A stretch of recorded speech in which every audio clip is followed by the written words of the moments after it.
ഹേ സുഹൃത്തുക്കളെ, അപ്പോൾ എല്ലാവർക്കും എൻ്റെ ചാനലിലേക്ക് സ്വാഗതം. അപ്പോൾ ഇന്ന് കുറച്ച് സിനിമ വാർത്തകളുണ്ട്.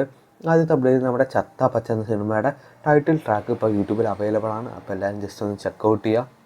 ബബ്ബബ എന്ന സിനിമയുടെ സെൻസർ റിപ്പോർട്ടും ഡ്യൂറേഷനും സോങ്ങിനെ പറ്റിയുള്ള വീഡിയോ ഞാൻ ഓൾറെഡി ഇട്ടിട്ടുണ്ട്. ഈ വീഡിയോ പറയാൻ പോകുന്നത് സിനിമയുടെ ബുക്കിങ്ങിനെ പറ്റിയാണ്. ബുക്കിംഗ് ഇന്ന് ദിവസം, അതായത് 10 മണിക്ക് സ്റ്റാർട്ട് ചെയ്യുന്നതായിരിക്കും. അപ്പോൾ ബുക്ക് ചെയ്യാൻ താല്പര്യമുള്ളവരെല്ലാവരും ബുക്ക് ചെയ്യുക. പിന്നെ സിനിമയുടെ UAE ഫാൻ ഷോ തുടങ്ങാൻ പോണത് രാവിലെ 6:30-ക്കാണ്. പക്ഷേ നമ്മുടെ കേരളത്തിൽ തുടങ്ങുന്നത് രാവിലെ 8 മണിക്കാണ്. അപ്പോൾ ആരൊക്കെ ഫാൻ ഷോക്ക് പോകേണ്ടതെന്ന് ജസ്റ്റ് ഒന്ന് കമൻറ്റ് ചെയ്യുക. നമ്മുടെ വൃഷഭയുടെ ട്രെയിലറിൻ്റെ അപ്ഡേറ്റ് വന്നിട്ടുണ്ട്. സിനിമയുടെ ട്രെയിലർ ലോഞ്ച് നടക്കുന്നത് നമ്മുടെ ക്രൗൺ പ്ലാസ എറണാകുളത്ത് ഈ മാസം ഡിസംബർ 16 വൈകുന്നേരം 5:30-ക്കാണ്. അന്നേ ദിവസം തന്നെ ഓൺലൈനും റിലീസ് ചെയ്യുന്നതായിരിക്കും. അപ്പോൾ നമുക്ക് എന്തായാലും ട്രെയിലറിന് വേണ്ടി വെയിറ്റ് ചെയ്യാം. സൂര്യ മമിത ബൈജു കോംബോയിൽ വരുന്ന സിനിമയാണല്ലോ സൂര്യ 46. സിനിമയുടെ അങ്ങനെ പാക്കപ്പ് ആയിട്ടുണ്ട്. അപ്പോൾ എന്തായാലും കൂടുതൽ അപ്ഡേറ്റിന് വേണ്ടി നമുക്ക് വെയിറ്റ് ചെയ്യാം. അപ്പോൾ ഇതുപോലത്തെ OTT വാർത്തകളും റിവ്യൂസൊക്കെ അറിയാൻ വേണ്ടി ചാനൽ സബ്സ്ക്രൈബ് ചെയ്യുക, കൂടെ സപ്പോർട്ട് ചെയ്യുക.